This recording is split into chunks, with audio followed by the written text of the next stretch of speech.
Hi dears, Mahalakshmi ഇനി വരാൻ പോകുന്ന പ്രമോ റിവ്യൂയിലേക്ക് എല്ലാവർക്കും സ്വാഗതം. അങ്ങനെ നമ്മുടെ ഉണ്ണിയാണെങ്കിൽ ദുർഗയോട് സംസാരിക്കുന്നുണ്ട്. അമ്മേ, എനിക്കെന്തായാലും ഇനിയും ഇങ്ങനെ കരുണയുടെ കൂടെ ജീവിക്കാൻ ഒരു താല്പര്യമില്ല. അവളെപ്പോഴും എന്നെ വിലക്കുറിച്ചാണ് കാണുന്നത്. എന്നാൽ അവൾ അവളുടെ സ്വന്തം ജീവിതത്തെക്കുറിച്ച് എപ്പോഴെങ്കിലും ചിന്തിച്ചിട്ടുണ്ടോ? അവളാണെങ്കിൽ ഒരു അമ്മയാവില്ല എന്നുള്ള കാര്യം അവൾക്ക് നന്നായിട്ടറിയാം. എന്നിട്ടും അവൾക്ക് വലിയ രീതിയിലുള്ള അഹങ്കാരം തന്നെയാണ്. അമ്മയോട് ഞാനൊരു കാര്യത്തെക്കുറിച്ച് പറഞ്ഞിരുന്നില്ലേ പണ്ട്, സ്വാതിയുടെ കാര്യം. ആ മോനെ എന്നുള്ള രീതിയിൽ നമ്മുടെ ദുർഗ സംസാരിക്കുന്നുണ്ട്. അപ്പോൾ നമ്മുടെ ഉണ്ണി പറയുന്നുണ്ട്, സ്വാതിയെ എൻ്റെ ഈ ഭാര്യയായിട്ട് ഇങ്ങോട്ടേക്ക് കൂട്ടിക്കൊണ്ട് വരുന്നതിൽ അമ്മയ്ക്ക് എന്താണ് അഭിപ്രായമെന്ന് നമ്മുടെ ദുർഗയോട് ചോദിക്കുന്നുണ്ട്. അപ്പോൾ ദുർഗ പറയുന്നുണ്ട്, എനിക്ക് നല്ല അഭിപ്രായമാണ്. എൻ്റെ മോൻ എന്ത് തീരുമാനമെടുത്താലും അമ്മ കൂടെ തന്നെ ഉണ്ടാവും. അല്ലെങ്കിലും ഒരു കൊച്ചുമോനെയൊക്കെ കണ്ട് മരിക്കണമെന്നാണ് എൻ്റെയും ആഗ്രഹം എന്നൊക്കെ ദുർഗ നമ്മുടെ ഉണ്ണിയോട് പറയുന്നുണ്ട്. ഇനിയിപ്പോൾ എന്തായാലും അവൾ കണ്ണനെ എന്തായാലും സ്നേഹിക്കുകയില്ല, കണ്ണൻ അവളെയും സ്നേഹിക്കുകയില്ല. എന്തായാലും നിനക്കാണെങ്കിൽ ഒരു കുടുംബജീവിതം നല്ല രീതിക്കും കിട്ടിയിട്ടുമില്ല. എന്തായാലും സ്വാതി നിന്നെയും സ്നേഹിക്കുന്നുണ്ടാവുമായിരിക്കും. കാരണം നീയും അവളുടെ മുറച്ചെറുക്കൻ തന്നെയാണല്ലോ. എന്തായാലും ഞാൻ ഏട്ടനുമായിട്ട് ഈ കാര്യത്തെക്കുറിച്ച് സംസാരിക്കാമെന്നൊക്കെ ദുർഗ പറയുന്നുണ്ട്. അങ്ങനെ ദുർഗയാണെങ്കിൽ ഈ ഒരു കാര്യത്തെക്കുറിച്ച് ഭയങ്കരമായിട്ട് സന്തോഷിക്കുകയാണ് ചെയ്യുന്നത് തന്നെ. കാരണം സ്വാതിയെ അത്രയേറെ ഇഷ്ടമാണ് ദുർഗയ്ക്ക്. തൻ്റെ ചേട്ടൻ്റെ മകൾ സ്വന്തം വീട്ടിലോട്ട് വരുന്നതിൽ നമ്മുടെ ദുർഗ വളരെയധികം തന്നെ സന്തോഷവതിയാണ്. അങ്ങനെ ദുർഗയാണെങ്കിൽ നമ്മുടെ കരുണയോട് ഇതിനെക്കുറിച്ച് സംസാരിക്കുന്നുണ്ട്. കരുണയോട് പറയുന്നുണ്ട്, എന്തായാലും എൻ്റെ മകൻ്റെ ജീവിതത്തിൽ നിന്ന് നീ മാറിത്തരണം. എൻ്റെ മകന് പുതിയൊരു ജീവിതം തന്നെയാണ് ആവശ്യം. എൻ്റെ മകനായ അവൻ സ്വാതിയാണ് വിവാഹം കഴിക്കാൻ പോകുന്നത്. നീ എന്തായാലും ഇനി ഈ കുടുംബജീവിതത്തിൽ നിന്ന് ഇവരുടെ ജീവിതം പോലും ഇല്ലാതാക്കാൻ ശ്രമിക്കരുത്. നിനക്കൊരിക്കലും ഒരമ്മയാവാൻ സാധിക്കുകയില്ല. അതുകൊണ്ട് തന്നെ എൻ്റെ പൊന്നുമോൻ്റെ ജീവിതത്തിൽ നിന്ന് നീ മാറിത്തരണം. അവനെങ്കിലും സന്തോഷമായി ജീവിക്കണം. ഇന്ന് വരെ അവനെ നീ സ്നേഹത്തോടെ ഒന്ന് സംസാരിക്കുന്നതോ നോക്കുന്നത് പോലും ഞാൻ കണ്ടിട്ടില്ല. എപ്പോഴും കുറ്റം പറഞ്ഞ് അവനെ വേദനിപ്പിക്കുന്നത് മാത്രമേ ഞാൻ കണ്ടിട്ടുള്ളൂ. നീ അവനെ കുറ്റം പറയുമ്പോൾ നീ സ്വയം ഒന്ന് ആലോചിക്കണം. നീ എത്രത്തോളം നല്ലവളാണ്. നിൻ്റെ വയറ്റിൽ ഒരു കുഞ്ഞുണ്ടാവുമോ ഇല്ലയോ എന്നൊക്കെ ആലോചിച്ചിട്ട് വേണം നീ അവനെ കുറ്റപ്പെടുത്താനും ഒക്കെ ആയിരുന്നു. നീ അവനെ ഇച്ചിരിയെങ്കിലും സ്നേഹിച്ചിരുന്നെങ്കിൽ ഒരിക്കലും സ്വാതിയുടെ ഈ ഒരു ബന്ധത്തിന് ഞാൻ ഒരിക്കലും അവൻ്റെ കൂടെ കൂട്ടു നിൽക്കില്ലായിരുന്നു. എന്നാൽ ഇന്ന് വരെ നീ അവനെ കുറ്റം പറയുന്നതല്ലാതെ അവനൊരിക്കലും സ്നേഹിക്കുന്നതായിട്ട് എനിക്ക് തോന്നിയിട്ടില്ല. അതുകൊണ്ട് തന്നെയാണ് അവൻ്റെ ഈ ഒരു തീരുമാനത്തിന് ഞാൻ കൂട്ടുനിന്നതെന്നും നമ്മുടെ ദുർഗ പറയുന്നുണ്ട് കരുണയോടാണെങ്കിൽ. അങ്ങനെ പിറ്റേ ദിവസം തന്നെ കരുണയാണെങ്കിൽ കമലേശ്വരം വീട്ടിൽ നിന്ന് പടിയിറങ്ങി സ്വന്തം വീട്ടിലോട്ട് എത്തുന്നുണ്ട്. കരുണാലയത്തിലെത്തിയ കരുണയാണെങ്കിൽ ഭയങ്കര ദേഷ്യത്തിലായിരുന്നു. അപ്പോഴാണ് മോഹിനി അങ്ങോട്ടേക്ക് വന്ന് ചോദിച്ചത്, എന്തു പറ്റി മോളെ, നിനക്ക് എന്താ പ്രശ്നം? നീ ആകെ മൊത്തം സങ്കടത്തിലും ദേഷ്യത്തിലൊക്കെ ആണല്ലോ, ഉണ്ണിമോൻ എന്താ വന്നില്ലേ എന്ന് ചോദിക്കുന്നുണ്ട്. അപ്പോൾ കരുണ പറയുന്നുണ്ട്, ഇല്ല, ഇനി അയാൾ വരില്ല. അയാൾക്ക് എന്നെ വേണ്ട. അയാൾ വേറെ വിവാഹം കഴിക്കാൻ വേണ്ടി പോവുകയാണ്. അത് സ്വാതിയാണ് അയാൾ വിവാഹം കഴിക്കാൻ പോകുന്നത്.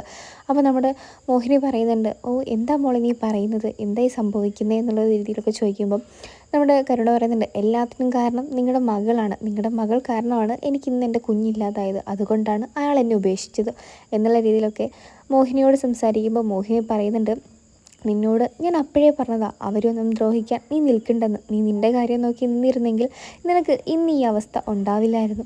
നിൻ്റെ അച്ഛനും മുത്തശ്ശിയും പറയുന്നത് കേട്ട് മാത്രമാണ് നീ വളർന്നത്. അതുകൊണ്ടാണ് നിൻ്റെ ജീവിതത്തിൽ എല്ലാ കാര്യങ്ങളും ഇങ്ങനെ തന്നെ ആയിത്തീരുന്നത്. എപ്പോഴെങ്കിലും ഞാൻ പറയുന്ന കേട്ടിരുന്നെങ്കിൽ ഒരിക്കൽ പോലും നിനക്ക് ഈ അവസ്ഥ വരില്ലായിരുന്നൊക്കെ പറയുമ്പോൾ നമ്മുടെ മോഹിനി പറയുന്നുണ്ട്, എന്തായാലും നിൻ്റെ അച്ഛനും മുത്തശ്ശിയൊക്കെ നിനക്ക് വേണ്ടി കാത്തിരിപ്പുണ്ട്. അവരോട് തന്നെ നീ ഈ കാര്യത്തെക്കുറിച്ച് പറഞ്ഞു. എനിക്കെന്തായാലും ഈ കാര്യത്തിൽ ഒന്നും നിന്നോട് പറയാനില്ല മോളെ എന്നുള്ള ഇതിൽ മോഹിനി സംസാരിക്കുന്നുണ്ട്. അങ്ങനെ നമ്മുടെ പ്രതാപനോട് കരുണയാണെങ്കിൽ ഈ ഒരു കാര്യത്തെക്കുറിച്ച് സംസാരിക്കുന്നുണ്ട്. അപ്പോൾ നമ്മുടെ പ്രതാപൻ പറയുന്നുണ്ട്, മോള് വിഷമിക്കേണ്ട, അച്ഛൻ എന്താണെന്ന് വെച്ചാൽ വേണ്ടതുപോലെ ചെയ്തോളാം. അവനല്ലെങ്കിൽ അവനേക്കാൾ നല്ലൊരുത്തിന് എൻ്റെ മോൾക്ക് കിട്ടും. എൻ്റെ മോള് കരയേണ്ട എന്നുള്ള ഇതിലൊക്കെ കരുണയോട് പറയുന്നുണ്ട്. അങ്ങനെ പിറ്റേന്ന് രാത്രി തന്നെ നമ്മുടെ പ്രതാപനാണെങ്കിൽ നമ്മുടെ ഉണ്ണിയെ കാണാൻ വേണ്ടിയിട്ട് പോകുന്നുണ്ട്. ഉണ്ണിയോട് പറയുന്നുണ്ട്, നീ ചെയ്തതിന് നീ എന്തായാലും അനുഭവിക്കും. എൻ്റെ മോളെ ഉപേക്ഷിക്കാൻ നീ തയ്യാറാവുകയാണെങ്കിൽ നിന്നെ വെറുതെ ഞാൻ വിടില്ല ഉണ്ണി എന്നൊക്കെ പറയുന്നുണ്ട്. അപ്പോൾ നമ്മുടെ മേഘനോട് പറയുന്നുണ്ട്, എല്ലാത്തിനും കൂടെ നിന്നിട്ട് നീ എന്നെ അവസാനം ചതിച്ചു അല്ലേ മേഘനാഥ എന്നുള്ള രീതിയിൽ പ്രതാപൻ സംസാരിക്കുന്നുണ്ട്. ഒരച്ഛൻ്റെ വേദന എന്താണെന്ന് നിനക്കൊന്നും പറഞ്ഞാൽ മനസ്സിലാവില്ല. അപ്പോൾ പ്രതാപനോട് പറയുന്നുണ്ട് മേഘനാണെങ്കിൽ, എന്ത് ചെയ്യാനാ പ്രതാപൻ സാറേ, എൻ്റെ പെങ്ങളുടെ കാര്യമായി പോയില്ലേ. അവളിങ്ങനെ ജീവിതകാലം മുഴുവൻ ആ വീട്ടിൽ നിൽക്കുന്നത് കാണാൻ എനിക്കൊരിക്കലും സാധിക്കില്ല. എന്തായാലും ഉണ്ണിയും അവളും കൂടെ കല്യാണം കഴിച്ചാൽ അത് ഞങ്ങളുടെ കുടുംബത്തിന് നല്ലത് തന്നെയാണ്. കരുണയ്ക്ക് വേറെ ആലോചനയൊക്കെ വരുന്നുണ്ടല്ലോ, പിന്നെ അതിലങ്ങ് കെട്ടിച്ചാൽ പോരെ എന്നൊക്കെ പറയുന്നുണ്ട്. അപ്പോൾ നമ്മുടെ പ്രതാപൻ പറയുന്നുണ്ട്, അവൾ ആദ്യമേ കല്യാണം കഴിച്ചത് നിൻ്റെ അനിയനായ ഉണ്ണിയാണ്. പിന്നെ അവനെ തന്നെ അല്ലാതെ വേറെ ആരെയാണ് അവൾ കല്യാണം കഴിക്കേണ്ടത്. അവളെ ഞാൻ അങ്ങനെയല്ല വളർത്തിയത്. പിന്നെയെന്ന് വെച്ചാൽ അവൾക്ക് വേറൊരാളെ കിട്ടാഞ്ഞിട്ടോ അല്ലെങ്കിൽ വേറൊരാളെ അവൾക്ക് വേണ്ടിയിട്ട് വരാതിരിക്കുന്നയോ ഒന്നുമല്ല. അവൾ ഞങ്ങൾ വിചാരിച്ച 100 ആൾക്കാർ എൻ്റെ പൊന്നുമോൾക്ക് കിട്ടും. പക്ഷെങ്കിൽ നീ തന്നെ അവളെ വിവാഹം കഴിക്കും മുന്നേ ഞാനാ പറയുന്നത്. നീ അവളെ ഉപേക്ഷിച്ചിരിക്കില്ല, ഒരിക്കലും നിന്നെക്കൊണ്ട് സ്വാതിയെ വിവാഹം കഴിപ്പിക്കില്ല അത് നിനക്ക് ഞാൻ പിന്നീട് മനസ്സിലാക്കി തരുന്നതായിരിക്കും എന്നൊക്കെ പറഞ്ഞ് പ്രതാപനാണെങ്കിൽ മേഘനാഥിനെയും ഉണ്ണിയൊക്കെ വെല്ലുവിളിച്ച് പോകുന്നുണ്ട്. അപ്പം മേഘം പറയുന്നുണ്ട്, ഈ വെല്ലുവിളികളൊക്കെ പണ്ട് കേട്ടിരുന്നെങ്കിൽ ഇച്ചിരി സുഖമുണ്ടായിരുന്നു. എന്നാൽ ഇപ്പോൾ ഇതിനോടൊന്നും ഒരു പേടിയും തോന്നുന്നില്ല. പക്ഷെങ്കിൽ നിങ്ങളൊരു കാര്യം മനസ്സിലാക്കിക്കോ പ്രതാപ, എൻ്റെ അനുജത്തിയുടെ കഴുത്തിൽ ഇവൻ എന്തായാലും താലി കെട്ടും. അത് നിങ്ങൾ നേരിട്ട് കാണുകയും ചെയ്യും, നിങ്ങളുടെ മകളും. ഞാനാ പറയുന്നത്. എന്തായാലും സ്വാതി ഉണ്ണിക്കുള്ളതാണ്, ഉണ്ണി സ്വാതിക്കുള്ളതും. അവരുടെ വിവാഹം ആര് മുന്നിൽ നിന്ന് നടത്തിയില്ലെങ്കിലും ഞാൻ നടത്തുന്നതായിരിക്കും എന്നുള്ള ഇതിലൊക്കെ മേഘൻ സംസാരിക്കുന്നുണ്ട്. അങ്ങനെ നമ്മുടെ ദുർഗയാണെങ്കിൽ ഭയങ്കര സന്തോഷത്തിലാണ്. പുതിയ മരുമകൾ വരുന്നതിൻ്റെ സന്തോഷമാണ് ദുർഗയ്ക്കാണെങ്കിൽ. ഇനിയിപ്പോൾ എന്തൊക്കെയാവും കമലേശ്വരം വീട്, ഇനിയിപ്പം എന്തൊക്കെയായി തീരുമെന്നൊക്കെ നമുക്ക് കാത്തിരുന്ന് കാണാം.